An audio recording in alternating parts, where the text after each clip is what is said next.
កូនជាទីស្រឡាញ់មនុស្សដែលស្រឡាញ់យើងពិតឬមិនពិតនោះក៏មើលត្រឹមតែសបកក្រៅឬស្ដាប់តែពាក្យសម្ដីរបស់គេប៉ុណ្ណោះសោះអាកប្បកិរិយាគេអាចធ្វើបានឲ្យពាក្យសម្ដីវាគ្រាន់តែជាខ្យល់មាត់អាចផ្លាស់ប្ដូរយ៉ាងណាឬមិនដូចចិត្តយ៉ាងម៉េច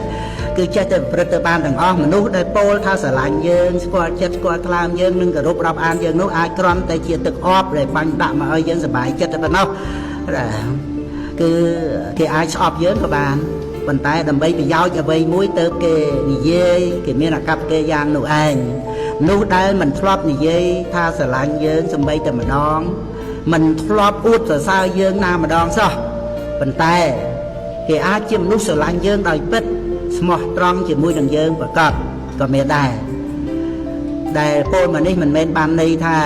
អ្នកដែលប្រាប់ថាស្រឡាញ់យើងទាំងអស់ហ្នឹងសុទ្ធតែមិនស្រឡាញ់យើងដោយពិតនោះទេតែពួកអ្នកដែលមិនធ្លាប់ប្រាប់ថាស្រឡាញ់យើងម្ដងសោះសុទ្ធតែស្រឡាញ់យើងដោយពិតនោះក៏ទេដែរគ្រាន់តែចង់ប្រាប់កូនឲ្យដឹងថាណានាស្រឡាញ់មិនស្រឡាញ់យើងដោយពិតនោះមិនមែននៅត្រង់សម្បកក្រៅនិងខ្យល់មាត់នោះទេគឺនៅត្រង់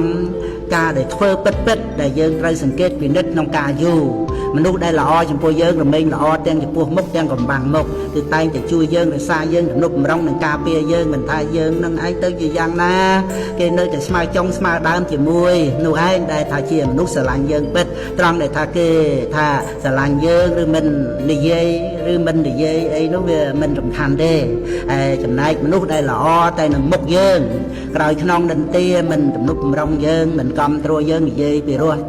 ជាមួយក្រំតែដើម្បីពឹងពាក់ឬប្រើយើងមាត់ហើយនឹងចិត្តប្រព្រឹត្តទៅផ្សេងគ្នានោះឯងគឺជាមនុស្សដែលមិនស្រឡាញ់យើងពិតប្រាកដទេទោះបីមាត់ប្រាប់ថាយើងល្អយ៉ាងនេះយ៉ាងនោះក៏មិនអាចជឿបានដែរក្នុងរឿងនេះកូនត្រូវប្រយ័ត្នចិត្តខ្លួនឯងកុំវែងច្រឡំទៅរីករាយជាមួយនឹងពាក្យសម្ដីរបស់អ្នកបោកប្រាស់ទាំងនោះនាំឲ្យខូចខ្លួនខូចប្រាណអស់ទាំងទ្រព្យសម្បត្តិទាំងត្រូវខកចិត្តដល់ក្រៃលែងទៀតផង